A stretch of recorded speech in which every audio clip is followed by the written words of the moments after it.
आज की सुबह परमेश्वर ने मुझे एक वचन दिया है आप लोगों के लिए, और ये वचन जो है मैं विश्वास करता हूं ये आपके जीवन को बदलेगा आज। आमीन।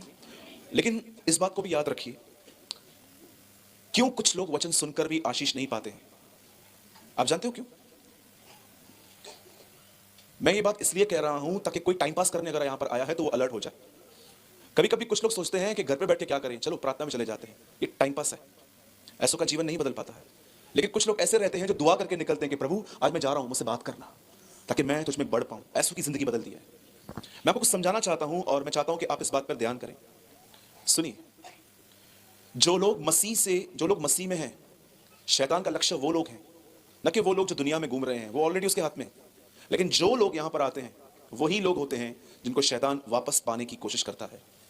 और यीशु मसीह ने भी कहा, जब एक बुरी आत्मा एक इंसान में से निकल जाती है तो वो बहुत सारी जगहों पे आराम ढूंढती है, पर न पाने पर लिखा है वो वापस आती है। और इस बार वो 7 आत्माओं को, मतलब टोटल 8, और वो 8 आत्माओं को एक साथ वो आती हैं और उस इंसान को पकड़ने की पूरी कोशिश करती हैं। तो मैं आपको बताना चाहता हूं, मैं आज आपको इसलिए अलर्ट कर रहा हूं क्योंकि आज जो वचन मुझे परमेश्वर ने आपके लिए दिया है वो बहुत ही अद्भुत है। लेकिन उसके लिए आपको एक अटेंशन देना पड़ेगा। मैं आपको सच बताता हूं, मैं जहां पर भी जाता हूं, मैं कुछ लोगों से मिलता हूं जो मुझे मिलने के बाद कहते हैं, ब्रदर आपने आज जो वचन शेयर किया वो मेरे लिए था। लेकिन मैं कुछ लोगों से जब मिलता हूं तो मुझे ऐसा महसूस होता है कि एक नदी बह रही थी पर उन तक एक बूंद भी नहीं पहुंच पाई। जानते हो क्यों? क्योंकि जब वचन चल रहा था उनका ध्यान कहीं और था, उनका मन कहीं और था। वो चर्च में आने से खुश थे, लेकिन जो बातें हम कह रहे थे वो उस पर ध्यान नहीं दे रहे थे। आज बहुत सारे लोग जो होते हैं वो चर्च आते हैं, पर मैं आपको बताना चाहता हूं कुछ ही लोग होते हैं जो परमेश्वर के वचन के लिए आते हैं। यीशु मसीह एक दिन प्रचार कर रहे थे और एक स्त्री खड़े होकर कहती है, धन्य है वो गर्भ जिससे तू जन्मा और धन्य है वो स्तन जो तूने चूसे। और जब यीशु ने ये बात सुनी तो यीशु मसीह उसको कहता है, यस, धन्य है वे भी जो मेरा वचन सुनते और मानते हैं। क्यों ऐसा कह रहा है? वो ऐसा क्यों कह रहा है? एक स्त्री जो उसकी चलती हुई सभा में खड़ी होकर उसको ऐसा अप्रिशिएट करती है कि तू धन्य है, लेकिन यीशु उसको ये नहीं कहता है थैंक यू। यीशु कहता है, सुन, धन्य वे हैं जो मेरा वचन सुनते और मानते हैं। जानते हो क्यों कह रहा था यीशु उसको? यीशु उसको समझा रहा था, तू मुझे देख रही है लेकिन जो मैं कह रहा हूं तेरा ध्यान उस पर नहीं है। कई बार हम प्रचारक को देखते हैं लेकिन प्रचारक क्या कह रहा है उस बात पे हमारा ध्यान नहीं जाता है। इसीलिए हम जैसे आए थे हम वैसे चले जाते हैं। मैं आपसे विनती करता हूं कि आज आप मुझे ना देखें, लेकिन मैं क्या कह रहा हूं आपसे उस बात पर ध्यान दें। और मैं सच कहता हूं, यह परमेश्वर का वचन है जो मुझे आपके लिए आज प्रभु ने दिया है। मैं सबसे पहले आपको यह बताना चाहता हूं, लिसन वेरी केयरफुली। आपकी सबसे बड़ी प्रॉब्लम बाहर नहीं है। आप कह सकते हो, ब्रदर मैं गरीबी में जिंदगी जी रहा हूं, मैं बीमार हूं, मेरा कोई दोस्त नहीं है। या आप कह सकते हो कि मुझे बहुत चिंता है कि कल अगर मेरे पैसे खत्म हो गए तो मैं कैसे सर्वाइव करूंगा लाइफ में। हमें सिर्फ बाहर की दिक्कतें दिखती हैं, लेकिन मैं आपको बताना चाहता हूं हमारी सबसे बड़ी प्रॉब्लम बाहर नहीं है, हमारे भीतर है, हमारे अंदर है।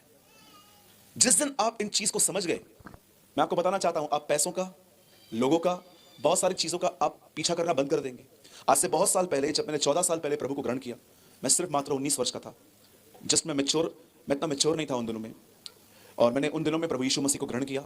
आज 14 साल होने को आए हैं, और इन 14 सालों में जो सबसे अच्छी बात मैंने प्रभु से सीखी है मैं आपको वो बता रहा हूं आज। और मैं चाहता हूं आप इस पर ध्यान दें। आपकी सबसे बड़ी प्रॉब्लम बाहर नहीं है, आपकी सबसे बड़ी प्रॉब्लम आपके भीतर है। मैं एक भाई से मिला, उस भाई को किसी लड़की से प्यार हो गया था और वो लड़की प्रभु में नहीं थी। तो उसने मुझे कहा, ब्रदर क्या मैं इससे शादी कर सकता हूं? तो मैंने उससे पूछा, क्या वो लड़की प्रभु में है? उसने कहा, ब्रदर लड़की प्रभु में तो नहीं है लेकिन प्रभु में आ जाएगी। मैंने कहा, अच्छा ये आप कैसे कह रहे हो? बोला, मैं उसको जीत लूंगा। मैंने कहा, फिलहाल तो तेरे को उसने ही जीत लिया है, वो तो जीतने की बात बाद में आएगी, फिलहाल तो उससे तेरे को ही जीत लिया है। तो उसने मेरी सलाह के विरुद्ध जाकर शादी कर ली। आज वो भाई चर्च नहीं जाता, आज जहां पर वो लड़की जाती है वहां पर जाता है। वो पूरी तरह से खुदा को छोड़ चुका है। मैं सोच रहा था, प्रभु ये कैसे फंसा, ये कैसे अटका? आप जानते हो एक इंसान का सबसे बड़ा प्रॉब्लम क्या है? उसका भीतर है, और उसके भीतर का खालीपन है। कुछ लोग उसे गर्लफ्रेंड से भरते हैं, कुछ लोग उसे तंबाकू से भरते हैं, कुछ लोग उसे शराब से भरते हैं, कुछ लोग उसे जुआ से भरते हैं, कुछ लोग उसे क्रिकेट देखने से भर देते हैं। कुछ हो हमारे अंदर। कुछ बहनें होती हैं, उनको बहुत मजा आता है निंदा करने में। आप कभी कभी देखोगे कुछ बहनों से आप मिलोगे, वो अपने घर की कोई बात नहीं करेंगी, लेकिन सिर्फ उनके घरों में क्या हो रहा है, उनके घरों में क्या हो रहा है, ये सब पता रहता है उनको। कई लोगों को अब देखो, हम बहुत हद तक अपने भीतर को भरने की कोशिश करते हैं। बाइबल बताती है, यीशु को एक स्त्री मिली, उसके 5 पति थे और 5 को वो छोड़ चुकी थी, और 6वें के साथ बगैर शादी के रह रही थी, जिसे इंग्लिश में कहते हैं लिव इन रिलेशनशिप। यीशु मसीह उससे मिले और यीशु मसीह उसको कहते हैं, सुन तू 5 पति कर चुकी है और 6वां भी तेरा नहीं है। क्यों यीशु उससे मिला? यीशु उसको समझा रहा था कि तू अपने अंदर, तेरे अंदर एक खालीपन है जिसको तू वासना से, व्यभिचार से भर रही है। इस तरह नहीं होगा। मेरे भाइयों और बहनों, आपका सबसे बड़ा प्रॉब्लम जानते हैं क्या है? आपके भीतर का एक खालीपन। इसकी वजह से लोग अपसेट हैं, परेशान हैं, डिस्टर्ब हैं। मैं आपको बताना चाहता हूं, सुनिए, ये चीज, यहां पर जो चीज आपके अंदर है, ये जो जगह है, ये सिर्फ परमेश्वर की है और किसी की नहीं है। और ये जरूरी है कि वो वहां पर आए। मन फिराओ। परमेश्वर, जब आप एक साफ सुथरी जगह ढूंढते हैं बैठने के लिए, तो परमेश्वर क्यों नहीं ढूंढेगा? वो ऐसी जगहों पे कैसे बैठेगा जहां पर इंसानों ने पहले से ही बहुत अलग अलग चीजों को जगह देके रखी? मैं आपको बताना चाहता हूं, इस बात पर ध्यान करें, ये आपके लिए बहुत महत्वपूर्ण है।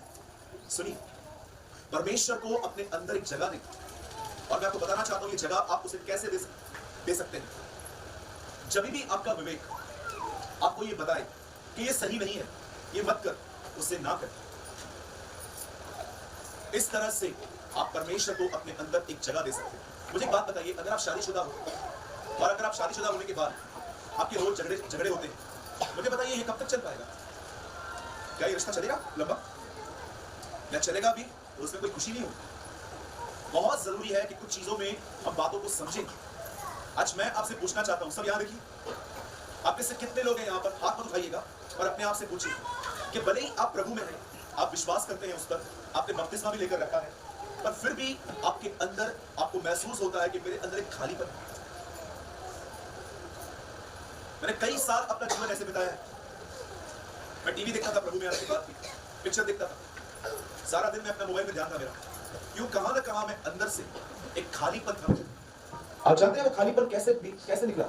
जब मैंने परमेश्वर को अपने जीवन में एक सही जगह दी। आज बहुत सारे लोगों ने प्रभु को ग्रहण किया है, पर उन्होंने प्रभु को वो जगह नहीं दी है जो एक्चुअली उसकी जगह है। मेरे भाइयों और बहनों, परमेश्वर आपसे प्रेम करता है। ये प्रेम उसने इस प्रकार प्रकट किया कि उसने आपके लिए अपना बेटा भेजा, यीशु मसीह। यीशु आपके और मेरे गुनाहों के लिए बलिदान हुआ, उसने अपना खून बहाया, और उस खून के द्वारा हमें आज पापों की क्षमा मिलती है। और अगर आप परमेश्वर को एक सही जगह देना चाहते हो अपने जीवन में, तो अपने निर्णय बदलिए। समझते? निर्णय, डिसीजंस बदलिए, ये बहुत जरूरी है।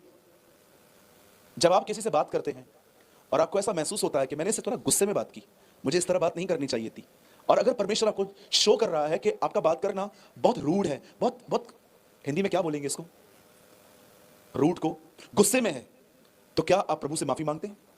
प्रभु मुझे क्षमा कीजिए, मैं दोबारा नहीं करूंगा, मुझे ताकत दीजिए कि मैं ऐसा न करूं। सोचिए, इसे कहते हैं परमेश्वर को अपने जीवन में एक स्थान देना।